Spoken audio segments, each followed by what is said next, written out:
Sir, with regard to the family planning program of the government of India, it is true that our government and our country have been perhaps the pioneers in respect of taking advantage of the World Health Organization expertise and assistance in regard to family planning program, and that in the last several years one planning program, and that in the last several years one cannot ignore some of the good sides of the achievements of the family planning program. Sir, I would like to invite the attention of the government to two aspects of the matter.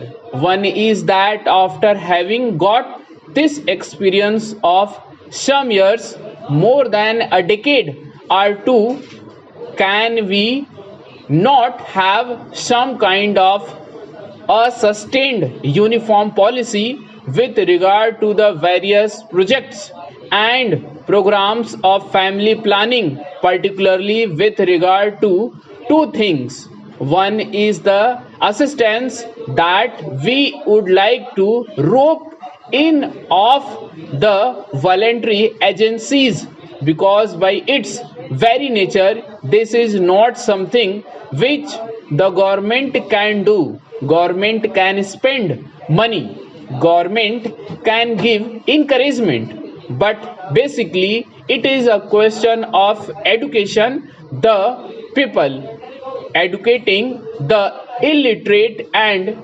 educating the people in the countryside, and also taking the maximum possible help from the voluntary social institutions, in which a large number of women organizations are also doing a lot of good work.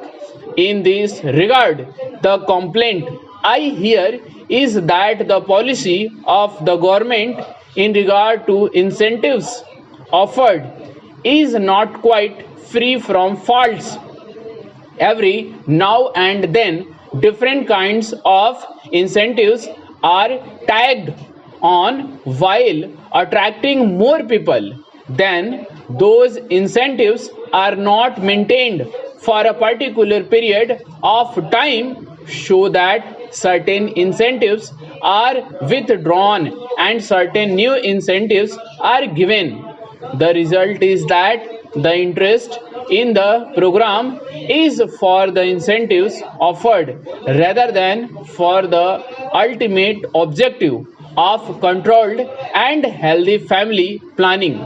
I would therefore request the government to ensure that the family planning program has a certain sustained outlook, that the incentives are well thought out, and that there is no change every now and then in regard to this or that incentive. Then this should be free from one very serious error. This is not only an error, I would say it is a criminal thing. In the name of the operations, a large number of old people, children, and boys are also booked into the whole thing because they get some extra financial incentive. Now I come to demand about the freedom fighters. I endorse very warmly many of the points which my honorable friend made when he talked about genuine and bogus freedom fighters.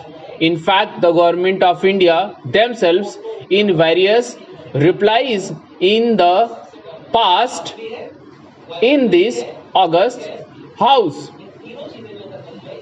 have told us about how many bogus cases were also found out. Here we must remember that to some extent we the elected members of state legislature and parliament are also responsible for giving false information or false certificates, I am not saying that this or that particular person has done it, but when the government say that in the absence of any proper proof, the certificate of a member of parliament or member of legislative assembly should be attached. Surely the member of parliament or member of legislative assembly should be 100% sure of his facts, and he just should not do it by way of obliging any person. It is there where the bogus cases come.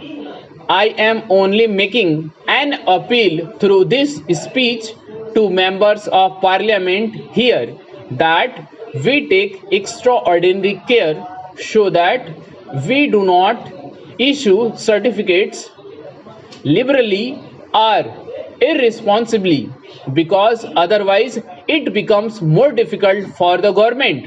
The second point is that some freedom fighters are not yet included in this scheme.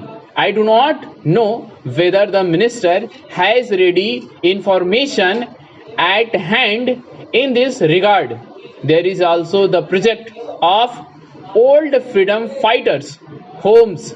I remember there is one in Delhi, but it is neglected. Some of the old freedom fighters who are living in Delhi are staying in this house.